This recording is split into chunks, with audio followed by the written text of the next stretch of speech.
virtual workout number 20 coming at you here today. Remember, our quality section, we want good, perfect movement here. We want nice, slow, controlled tempo. We don't want to rush this portion.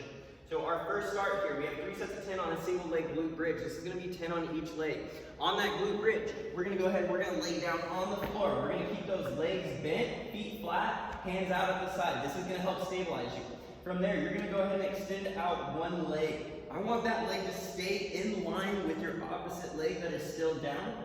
From there, you're going to go ahead and squeeze those glutes as you extend up. All right, you're going to get a nice tight squeeze on those glutes at the top and then descend back down as you extend up and down for 10 on each leg.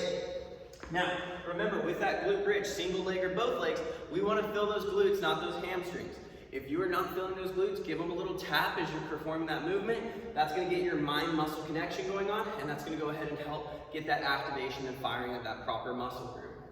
After those glute bridges, we're going to go seated dumbbell strict press. So this is where you'll need a box or a chair. Either way, you'll have a seat here with your dumbbell. You want to stay nice and upright. You don't want to crouch forward or lean back. So you want to keep that rib cage down, hand out at your side. You're going to go ahead and extend that dumbbell up and over.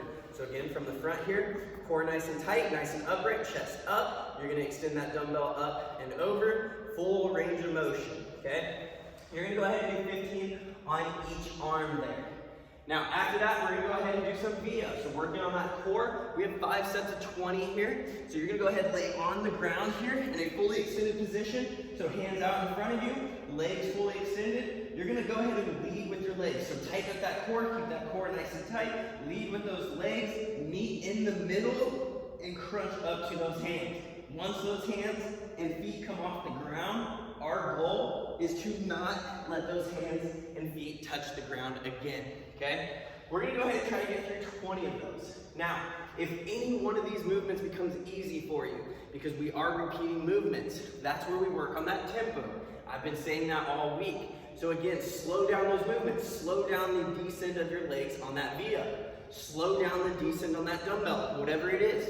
We wanna push ourselves. If you're getting through 10, 15, or 20 of these reps, and it's easy, you're not getting enough out of it. So we need to slow it down, work on that tempo, maintain those gains, and actually make some additional gains. Now, for our video portion, for our video critique, what I want you to do is record one of the movements in the Metcon below. So we're going to talk about the Metcon here in a second, but I want you to record one of the movements. Give me anywhere from 4 to 6 reps from the front and from the side of the movement you think you need the most help on. Okay, there's going to be 3 movements that we can work on. Now, those movements, for this 12-minute AMRAP, you're going to get as many rounds of reps as possible in 12 minutes of 10 double presses, okay? That double press is generally done with 2 dumbbells, but we're going to do it with 1 dumbbell, and we're going to alternate hands each time.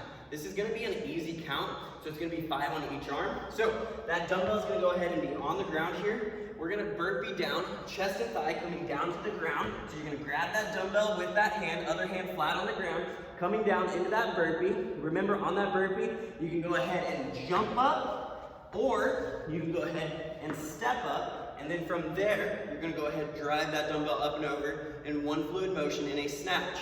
You can go ahead and switch arms, bringing those hands down. Remember, you can step out on that burpee, or you can jump out on that burpee, coming up, driving that dumbbell up and over in one fluid motion.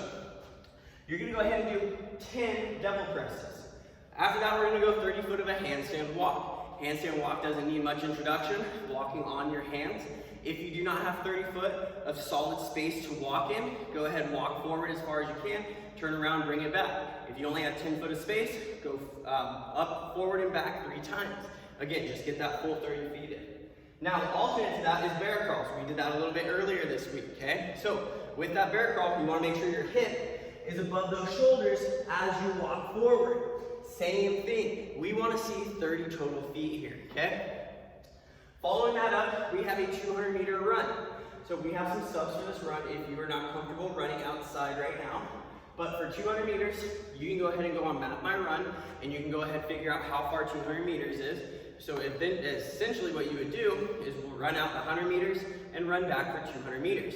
Now, if you don't want to mess with that, when you're fresh, what I would like you to do is run out 30 seconds. Mark that spot, mark that mailbox, mark that car, whatever it is that's there, mark that, and that's where you're gonna run to and back each time. 200 meters should roughly take 1 minute, okay? That's if you're running an 8-minute per mile pace. So again, 30 seconds out, 30 seconds back.